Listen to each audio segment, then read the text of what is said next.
Hi friends, NEET UG 2025 ഇപ്പോൾ +2 പഠിച്ചുകൊണ്ടിരിക്കുന്ന വിദ്യാർത്ഥികളാവട്ടെ, already repeat ചെയ്യുന്ന അല്ലെങ്കിൽ റിപ്പീറ്റ് ചെയ്യുന്നവരെല്ലാവരും കാത്തിരിക്കുന്നൊരു വിവരമാണ് NTA പുറത്തുവിട്ടിരിക്കുന്നത്. നീറ്റ് UG 2025 നീറ്റ് 2025 ലേറ്റസ്റ്റ് അപ്ഡേറ്റിൽ ഏറ്റവും പ്രധാനമായി ഇപ്പം വന്നിരിക്കുന്നത് NEET exam 2025 question pattern change ചെയ്തിരിക്കുന്നതാണ്.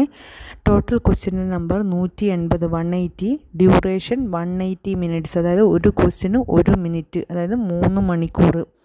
180 ക്വസ്റ്റ്യനും 3 മണിക്കൂറും. അതിൽ chemistry 45, 45 question, physics 45, 45 question, biology 90, 90 question.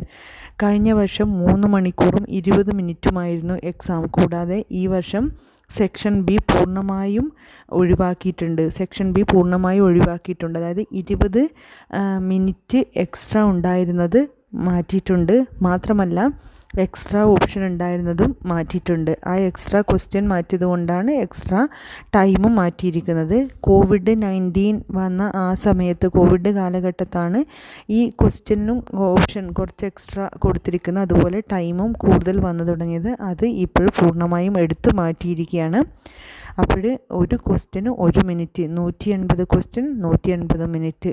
ബാക്കിയെല്ലാം പകുതി മാർക്കിന് ബയോളജി തന്നെ, പിന്നെ ബാക്കി പകുതി മാർക്കാണ് ഫിസിക്സും കെമിസ്ട്രിയും ചേർന്നിട്ട്. അതിലൊന്നും മാറ്റമില്ല. എന്തായാലും ഇത് വലിയൊരു മാറ്റം തന്നെയാണ്. കോവിഡിന് ശേഷം കുട്ടികൾ എൻജോയ് ചെയ്തിരുന്ന ഈ സൗകര്യം എടുത്തു മാറ്റിയിരിക്കുകയാണ്. അതോടൊപ്പം ആധാർ ID-യുമായി ബന്ധപ്പെട്ട സംശയം ഇപ്പോഴും നിലനിൽക്കുന്നുണ്ട്. ആക്ച്വലി അത് നിർബന്ധമില്ല. ആധാറൊക്കെ കയ്യിലുള്ളവർക്ക്, പാൻ ഇതൊക്കെ കയ്യിലുള്ളവർക്ക് ആധാർ നിർബന്ധമില്ല. താല്പര്യമുള്ളവർക്ക് അത് ക്രിയേറ്റ് ചെയ്ത് വെക്കാം എന്നേ ഉള്ളൂ. അത്തരത്തിലുള്ള ആകുലതയ്ക്കൊന്നും വകയില്ല. എന്തായാലും ക്വസ്റ്റ്യനിൽ വന്നിരിക്കുന്ന ഈ മാറ്റം ശ്രദ്ധിക്കേണ്ടത് തന്നെയാണ്. അതേ രീതിയിൽ ക്വസ്റ്റ്യൻ പ്രിപ്പയർ ചെയ്ത് അല്ലെങ്കിൽ പ്രാക്ടീസ് ചെയ്ത് തുടങ്ങണം.